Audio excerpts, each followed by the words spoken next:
Annika, very warm welcome. Woohoo! You're such a sunshine, and the first time we spoke to each other, it was like, oh, super chemistry. Oh my God, I felt like we'd known each other for ages. It was like that. I love that so much. Yeah. It was brilliant. It was meant to be a quick conversation, and it wasn't, which is good. We shared our whole family history with you. But that's how it should be. Yeah, I mean, that's love at first sight, no? Yeah. Yay! Yay! And ladies and gentlemen, today I have Annika in my show, and she is a brilliant, wonderful date Masi. So, what is a date Masi for all of us who don't know what it is? Please let us know. So I'll explain it. So my day-to-day name, I'm known as Annika, but my business name is Date Masi, which is what everyone calls me. But Date Masi actually means auntie in the Asian culture. So typically this is somebody that you'd go to if you're trying to find somebody to find, who would normally matchmake at a wedding. But I am the young version who is your generation, who understands about dating and the pressures that are, we're into these days, and wants to help you meet somebody that's right for you, rather than, kind of everybody else getting involved in your business, basically. So I run activity-based singles events for Hindu and Sikh professionals in the UK. And my aim... in Austria. I know, you're in Austria and I'm in London. This is brilliant. So look at the connections. Yes. So all Hindu and Sikhs, who are in this, there's an Indian community. Yeah, there is. Yeah, I told you about, right? Yeah. Sorry, I interrupted you. No, that's fine. So I like I said, I run dating events, but my aim is to basically put the fun back into dating, because it's just kind of become really, really daunting. I love it. It's just become really, really difficult for people to meet these days, and gone are the days of meeting some approaching somebody in the bar, sparking conversation or anything like that. There's just too many. There's not any opportunities out there. So my aim was to put the fun back into dating, and I do it through really fun interactive events where it gives my guests something to focus on, so they don't have to have the pressures of thinking of dating questions and one-liners and impressing anybody. Literally, they get to be themselves, let their personality shine through, which is very important to me, and then that's how people kind of attract one another, and I match them after the event, basically. So I'm the helpful Masi, or the auntie, should I say? Not the annoying one. Lovely. And that's so creative, because a lot of clients ask me, so what should I do on the second date, or what should I do on the third date, and how do I date? And I'm already so fed up with dating. It's so boring, or this, as you said, the spark is gone in a way. But just, that's the reason I wrote this dating playbook, I have to say, at the right moment, so that people get an idea where they can go. But of course, if they would have, like an event like you're doing, then that would be great. But what exactly do you do on these events? So how can we imagine what's happening on your events? So typically, events I've done in the past can range from pub quizzes to pizza making, bowling, ping pong tournaments. So it's always focused around an activity. So that is the focus. And then depending, earlier this year I did a pub quiz, but the theme was the noughties. So the era of 2000 to 2009. So that for that generation was pretty much when you were coming out of university, looking for your first job, you've got your first car, things like that. That would have sparked loads of memories for people. And so all the questions were designed around that era. And so it naturally attracted that kind of age group as well, which is what I do. So I do a 10-year age gap for each event as well. So that, when you're coming to the event, you're going to be meeting appropriate people to your age bracket. Somebody's older, younger, but, people have different preferences these days. And so generally the theme and the activity tends to attract the right crowd. and I get them to come to the events. I'll do a 50-50 split of everyone that's attending, so 50 set of guys and 50 set of girls, and that is a massive thing. That's it's a big challenge for me, but it helps all the guests, because at least they know that they've got a good chance of meeting somebody, and not just 9 guys and 20 women, and it's it's not a nice situation to be in. Right. And then I put them into bachelorette. I mean, it's just when I have one guy. Well, I think also the thing is, when you turn up to an event and the ratio isn't right, you already, that's it, your guard goes up even more, because you already expect it to be a really bad event. So even if you've got some quality guys there or quality girls there, your mindset's already been changed, thinking, great, that's it, there's no opportunities here. So right from the offset, I make sure all these sort of things are in place, so that people can actually come in and experience a really good event and walk away feeling good with themselves. So it's not even always about walking away with the perfect match. It's because of the activities, and because you get to show your personality off, you're also creating some confidence in yourself, which seems to be a massive thing that people are lacking when it comes to dating. Or they are a confident person, yes. They're really confident in any other situation, but when it comes to dating, they've either come out of the game for so long, or they've come with their friends, so one's really confident, one's not, and then you kind of trying to bounce off each other. So a lot of it comes down to confidence, and people think, oh, if I'm not confident, I won't be good at dating. Well, it's not about that. You can still come to my events, even if you're the shyest person. We look after everybody, and especially if you're coming on your own, we spend even more time with you, because we know how daunting it is to kind of come on your own, but it's beneficial. And then we kind of put everyone into teams according to their age group, and then the teams kind of change throughout the event as well, so you get a chance to meet everybody, but in like small groups, so it's not overwhelming meeting 50-60 people in one go. You kind of get to know everyone, you get to know whether you like somebody or not. You've had a 30-40 minutes of a round to get to know and see whether you fancy them, or whether your personality clicks, and then that's it. They kind of tick who they like and give it back to me afterwards, and that's when the Masi comes into it the next day, when I sit there and I do the matchmaking the next day, basically. But to be honest, most people kind of exchange details at the event, which we encourage, but also, we understand that it's awkward to kind of go up to somebody and say, can I have your number? You've just kind of met them. So, sometimes you need that 24 hours to think on it, and then, it's nice to have an email saying, these guys liked you, or this is your match. Again, confidence. So we always give confidence to anyone that kind of comes to our events, because that's key. So, absolutely, confidence. It's all about confidence, because you're going to that event and you're having fun and want to enjoy, but it's so good that you're supporting that you're helping. And now I know why it's called Date Masi. Date Masi, Well, it works. It fits really well with, obviously, the brand is very niche in terms of, because it's for Hindu and Sikhs only, and I'm aware of that. But then there is a niche market still out there who are still looking to sort of stay within their faith, and who want those cultural similarities with their partner, which want the same values as well. So a lot of people say to me, why can't you do, the world's changing now, why can't you do this? Or I want to meet an Asian person, or I want to meet this person and stuff. And I said that it's great, but there is still I don't want to say minority, there's still a group, or there's still a generation there who want to, but also I think also have that pressure from their family to still want, have kind of been given that pressure from their family, or not even pressure, just kind of you've grown up with it, being told for so long that it'd be great if you could marry someone within.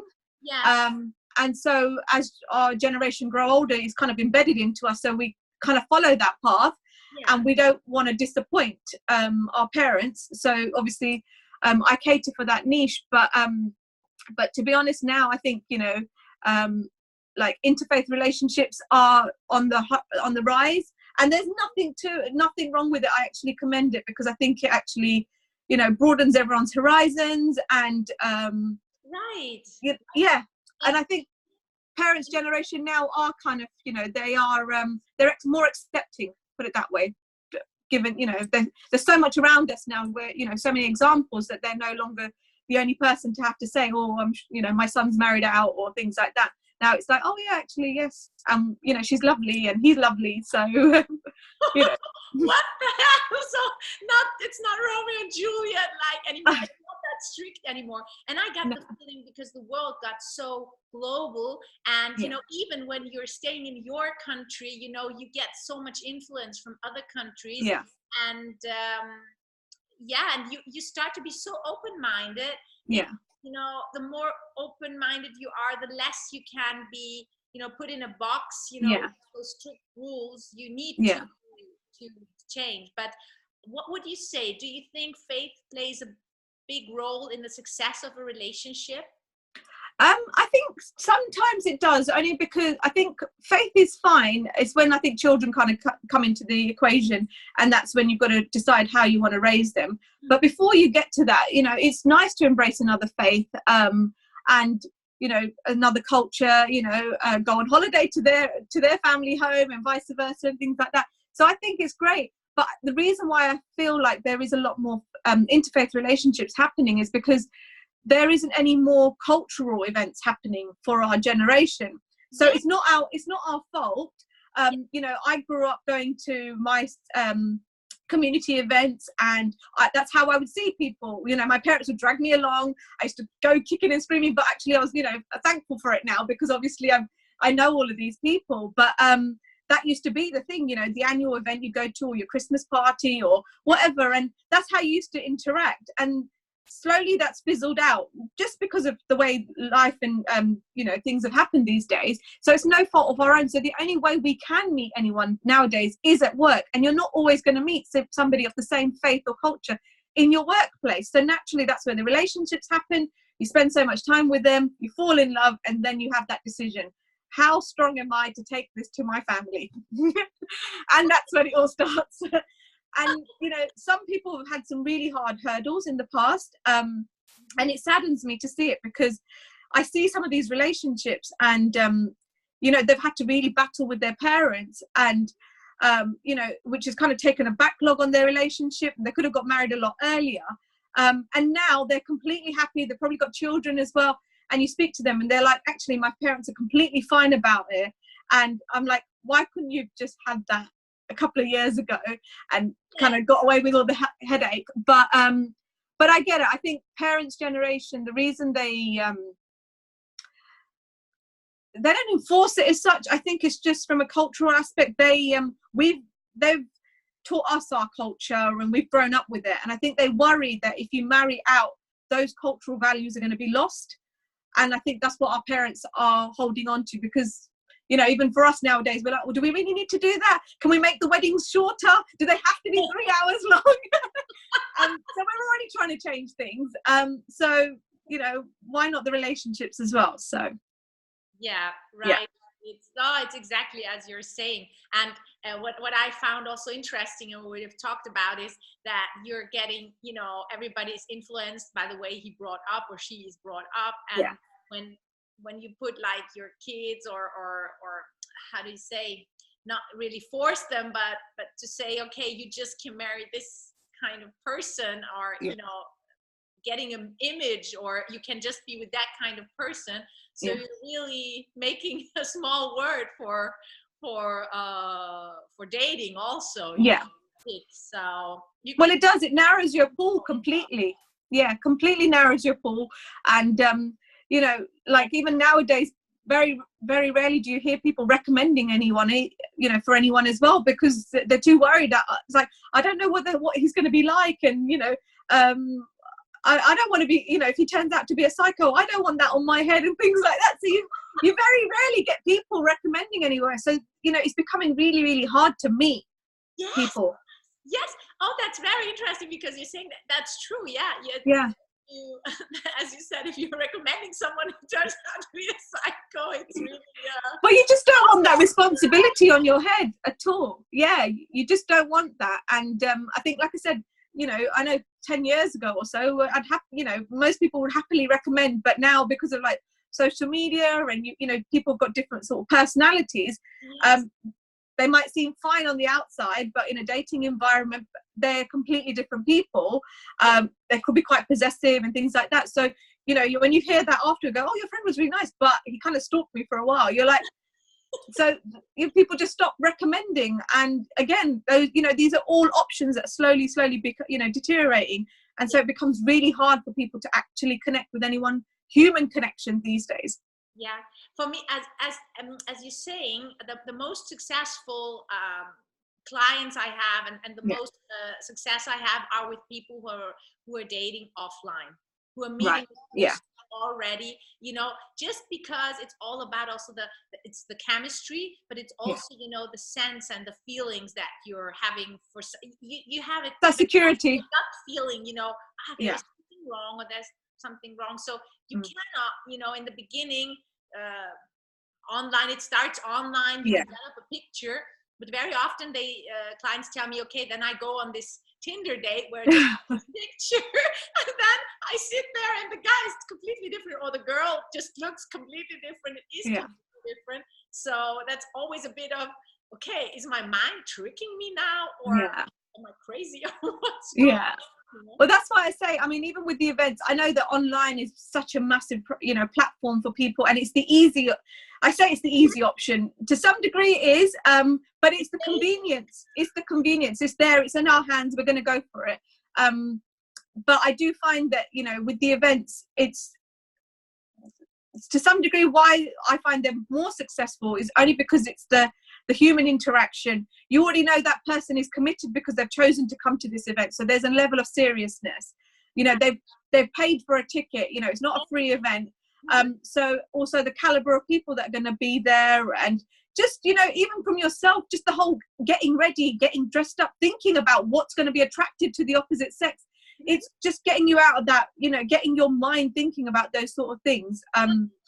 It plays a massive part. And then obviously at the event as well, how you interact, because some people think they are very confident, like I said earlier, but when you're in a dating environment, there's this guard that just comes up, and I don't know where it comes from, but we're just kind of built with it. And it's just like, even if somebody pays you a compliment, you're like, right, what do you want? What are you after? And it's just like, no, I just really do like your dress, or, you know, I like that you're wearing really unusual shoes or something like that. But I see the difference when people come to my events. They are very nervous and shy, obviously, naturally, when they turn up. But literally, as the event is ending, their personality is shining. They're laughing, joking. You wouldn't even think it's a dating environment. And that's where I've got a massive smile on my face, because I'm like, that guy was so shy when he walked in, and now he's literally hugging that guy and exchanging numbers with this person. And you wouldn't get that. And, you know, that's literally 4 hours out of an event. Whereas if you're online, you spend 4 hours thinking what to write, trying to get a message back, or whether it's a swipe this or swipe that, and that on your pajamas, you know. Yeah, exactly. You're not going to make any effort. It's so fun. Yeah, but that's the spark of dating. I mean, and because that was, I mean, that's, you know, having fun again. Exactly as you said, we would need you so much here. I'd love to come over there. You know, because there are some events here. It's like speed dating, but it's like, you know, not really professional. It's just, you know, you meet, and because as you said, you have a lot of preparation for that, because not only the event, but you need to have, you know, like this 50-50 share and of the guys. But we were talking like, what's the success rate then? I mean, could you tell, you know, when the guy, I don't know, has someone married? You know? Yeah. So we've had we've had 5 weddings and 2 babies born from our events, which is brilliant. And so many, we've matched over 400 couples in the last couple of years as well. So it definitely works. But I think dating has changed so much that, you know, you can match somebody, but by the time they actually get round to exchange, you know, having conversations, sometimes it doesn't even get to a first date, or if it gets to a first date, it's, you know, nowadays it's very hard to even get to a second date, because so many factors play. You know, you could easily be offended by somebody before you get to the second date, and so there's so many hurdles. So I don't get too excited until I actually know something, put it that way. You're so right. There already, you know, in the first, you know, because, you know, people come to me and say, how do I get to the sixth date? And, you know, Yeah. and this is just like massive if you're reaching the, as you said, it's so Be getting that way. Yeah. From texting to dating to, you know, but what do you think makes it so difficult that people don't give a chance to other people, you know, just to know them better? Or is it just, you know, like an addiction that's caused by online dating? Because having an event is so much more fun, you know. Yeah. Already when I'm saying that, I'm, you know, not only me, but only a lot of people are just, we're so virtual. We need this breakout. We need to, you know, go to real places. Well, I think a lot of people that come to my events always say that they are fed up of dating, online dating, and so that's what's kind of pushed them towards saying, "Wow, you know, great! I saw your event. I wanted to come to it." You know, and again, some people are like, "Well, actually, I wanted to wait until my friend was free, but then I thought I just need to get that ticket. I want to kind of come to the event." When I say that's brilliant, but I am hearing it a lot that I think. You know, and I'm not saying that online dating is bad at all, because it's still a great platform for people to connect and start a relationship. And everybody's got their preference. But what I do say is that I think people need to try all the options out there and then figure out what's right for them. Sometimes they might prefer that they want the one-to-one approach where somebody's recommended them, if they can find someone to recommend them to.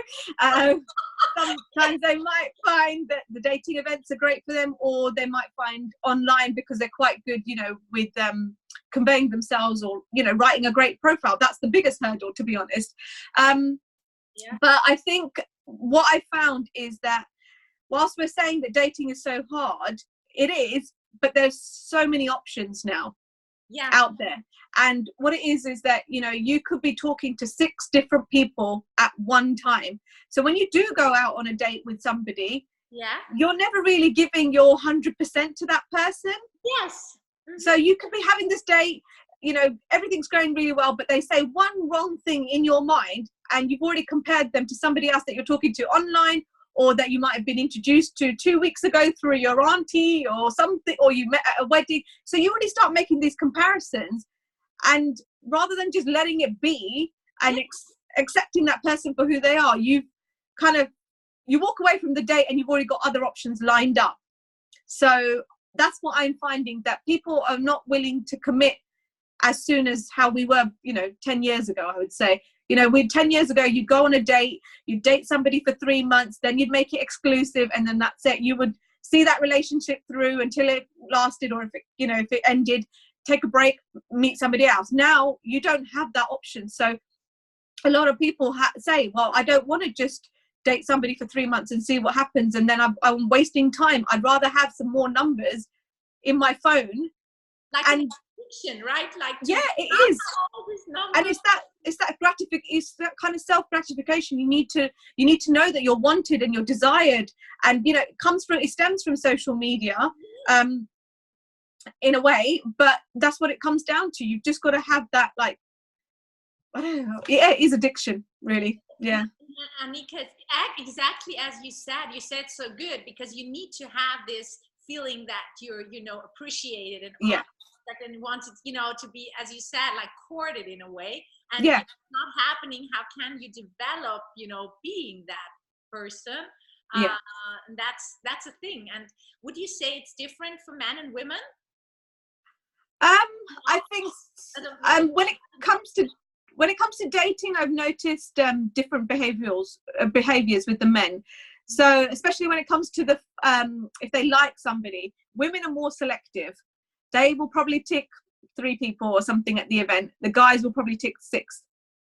So again, going back to having options, that's what it is. Whereas the women are like, I'm not sure about him. I'm not sure I'm going to tick him. The guy's like, let's go to town. There we go. And when I do question them, I'm like, are you sure you want, you know, you've ticked a few girls? Yeah. I just want to keep my options open.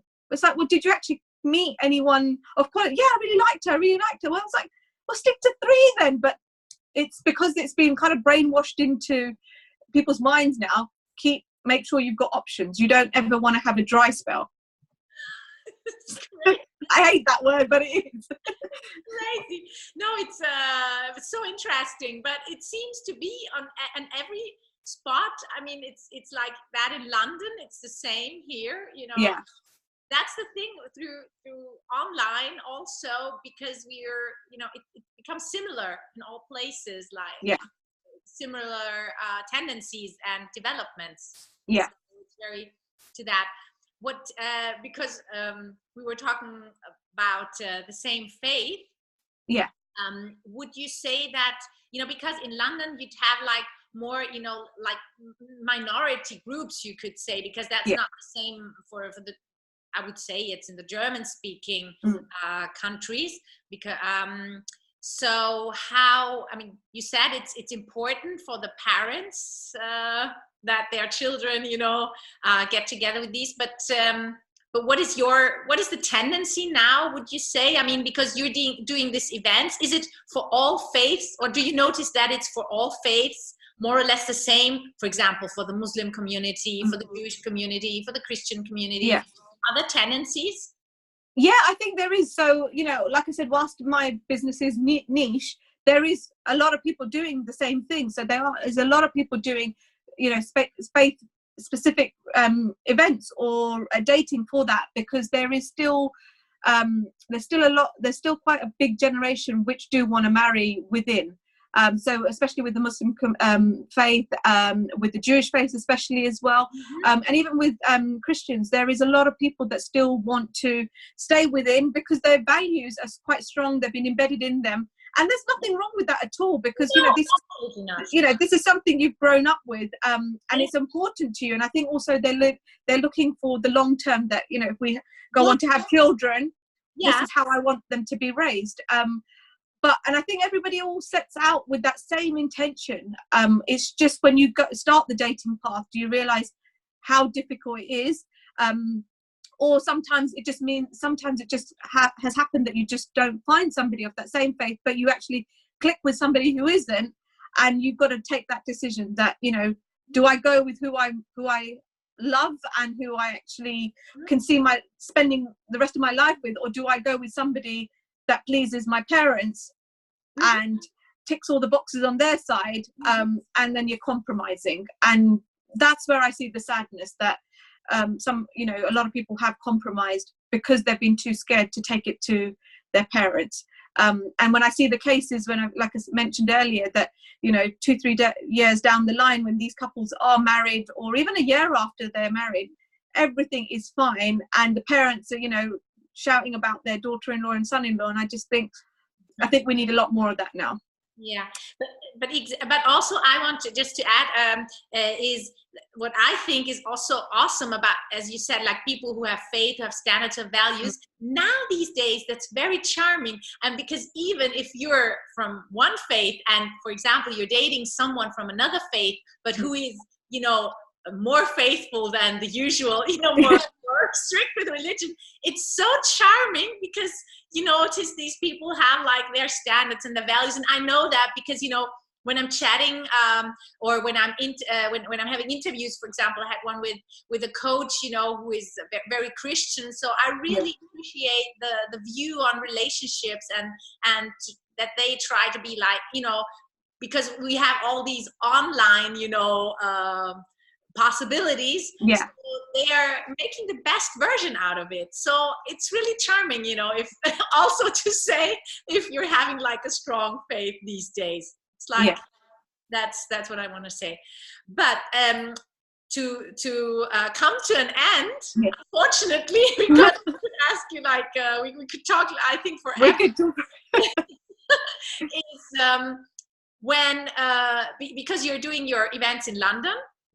So how can some, I don't know, people who are looking for a Hindu and Sikh partner could also join your events, or how could they find?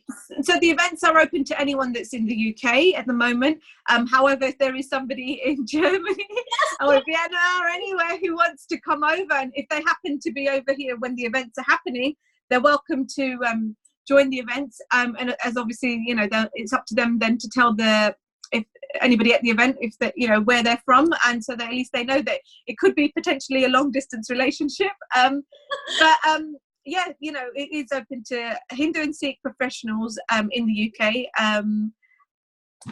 I But get yeah, so far away, and it's awesome. And because, as I said, I believe totally that the world is global. You can work from yeah, anywhere. This is, you can.